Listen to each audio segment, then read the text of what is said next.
ကျွန်တော်ဒီလို sneaker design လေးကိုဘယ်လိုဖန်တီးထားလဲတစ်ချက်ပြပေးမယ်ပထမဆုံးကျွန်တော် AI နဲ့စိတ်ကြိုက် generate လုပ်ထားတဲ့ background လေးကိုအရင်ထည့်ပြီးတော့နေရာချလိုက်မယ်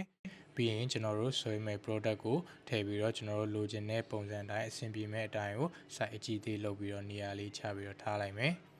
ပြီးရင်ကျွန်တော်တို့ရဲ့ product ကို background ပေါ်မှာ realistic ဖြစ်နဲ့ပေါ်လွင်နေစေဖို့အတွက်ကျွန်တော်တို့ shadow လေးကိုအောက်ကနေလိုက်ပြီးတော့ဖြည့်ပေးလိုက်မယ်ကျွန်တော်တို့ shadow ကို brush နဲ့ပဲဖြည့်တယ် shadow ဖြည့်တဲ့နေရာမှာတော့တယောက်နဲ့တယောက်မတူကြဘူးကျွန်တော်ကတော့ brush ကိုပဲသုံးတယ် brush ကိုသုံးပြီးတော့ opacity အနည်းအများကိုချိန်ပြီးတော့ကျွန်တော်လိုချင်တဲ့ပုံစံလေးအတိုင်း shadow လေးရအောင်လို့လုပ်တယ်ပြီးရင်ကျွန်တော်တို့ product ပေါ်မှာကြာနေတဲ့ highlight တွေ shadow တွေကိုပြန်ချိန်မှုအတွက်ကျွန်တော်တို့ product ပေါ်ကနေ layer အသစ်လေးခေါ်လိုက်ပြီးတော့ကျွန်တော်တို့ brush လေးနဲ့ပဲ highlight တွေ shadow တွေကိုကျွန်တော်လိုချင်တဲ့ပုံစံလေးအတိုင်းပဲအလင်းမောင်လေးလိုက်ပြီးတော့ချိန်လိုက်တယ်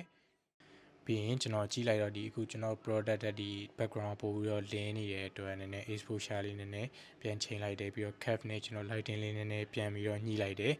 ဒီ product လေးပို့ပြီးတော့ပေါ်လာဖို့အတွက်ကျွန်တော်ပြန်ပြီးတော့ချိန်လိုက်တယ်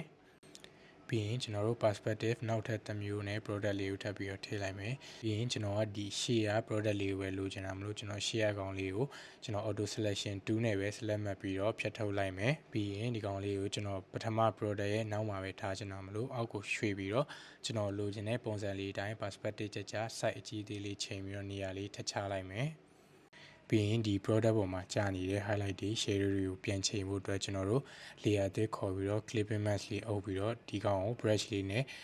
highlight လိုတဲ့နေရာတွေမှာ highlight တွေလိုက်ထည့်ပြီးတော့ shadow လိုတဲ့နေရာမှာ shadow လေးလိုက်ထည့်ပြီးတော့ပြန်ပြီးတော့ချိန်လိုက်မယ် product လေးပို့ပြီးတော့ကြောရွာလေးဖြတ်လောက်ပြန်ပြီးချိန်လိုက်မယ်ပြီးရင်ကျွန်တော်ဒီ design လေးကိုနည်းနည်းမှောင်တဲ့ဖက်လေးကိုတွားချင်တာဖြစ်လို့ကျွန်တော်ဒီ background မှာအရင်လင်းနေတဲ့နေရာလေးကိုကျွန်တော် ရိုးဒီ diamond brush လေးနဲ့ပဲနည်းနည်းလိုက်ပုတ်ပြီးတော့နည်းနည်းအလင်းအောင်လေးနည်းနည်း short လိုက်မယ်နည်းနည်းအမောင်ဘက်တွားခြင်းတဲ့အတွက်ကြောင့်ဒီအရင်လင်းနေတဲ့နေရာလေးကိုကျွန်တော် brush လေးနဲ့ပုတ်ပြီးတော့ short လိုက်မယ်ဒီ product လေးကိုလည်းထပ်ပြီးတော့ exposure လေးကိုပဲတုံးပြီးတော့နည်းနည်းလေးအမောင်ဘက်တွားခြင်းတာမလို့နည်းနည်းလေးထပ်ပြီးတော့မှောင်လိုက်အောင်မယ်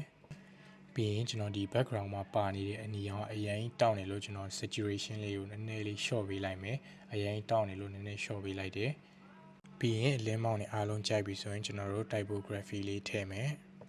ကျွန်တော်တို့ typography ကိုတော့ဒီ red gain ဆိုတဲ့ဒီ tagline လေးကိုပဲကျွန်တော်ဒီ design မှာသုံးထားရတယ် color အနေနဲ့ဆိုရင်လည်းကျွန်တော်ရိုးရိုးရှင်းရှင်းလေးဖြစ်ချင်လို့ဒီဖက်နှက်မှာပါပြီးတော့ဒီအဖြူရောင်လေးကိုပဲကျွန်တော် typography မှာပြန်ပြီးတော့သုံးလိုက်တယ် typography ဆိုရင်လည်းကျွန်တော်အများကြီးမလုပ်ထားဘူးကျွန်တော်ဒီ stroke လေးနဲ့တွားတဲ့ပုံစံလေးကိုပဲရိုးရိုးရှင်းရှင်းလေးတွားရတယ်ဒီ text လေးကို group လုပ်ပြီးတော့ကျွန်တော်ဒီ product ရဲ့နောက်ကနေထွက်လာတဲ့ပုံစံဖြစ်အောင်လို့အနောက်မှာပဲတွတ်ထားလိုက်တယ်ပြီးရင်ကျွန်တော်ဒီ typography လေးနည်းနည်းပေါ်လွင်နေစေဖို့အတွက်ကျွန်တော်ဒီ color လေးအလင်းရောင်လေးနည်းနည်းပြန်ပြီးတော့ချိန်နဲ့ lighting လေးနည်းနည်းလေးပြန်ချိန်နေပါတော့ပြီးရင်ကျွန်တော်ဒီ typography နဲ့ဒီ product site လေးနည်းနည်းလေးပြန်ချိန်လိုက်တယ်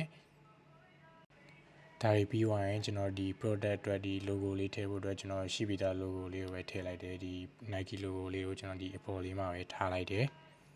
ပြီးရင်ဒီ product လေးရဲ့ဒီအောက်မှာဒီ product နဲ့ဆိုင်တဲ့စာလေးကိုရေးပြီးတော့ကျွန်တော်နေရာလေးချပြီးတော့ထည့်လိုက်တယ်ဒီစာလေးကတော့ကျွန်တော်ဒီ ChatGPT မှာပဲတောင်းမေးလာတဲ့စာလေးကိုပဲထည့်လိုက်တယ်ပြီးရင်ကျွန်တော်ဒီ final color လေးလုပ်ဖို့အတွက်ကျွန်တော်ဒီ product မှာပါတဲ့အရောင်လေးကိုပဲထောက်ပြီးတော့ယူလိုက်တယ်ကျွန်တော်ဒီ color လေးကိုကျွန်တော် opacity short ပြီးတော့ soft light လေးပြောင်းပြီးတော့ပဲဒီ overall color ဖြစ်နေထားလိုက်တယ်ကဲအခုဆိုရင်ကျွန်တော်တို့ဆွဲနေ design လေးပြီးပါပြီ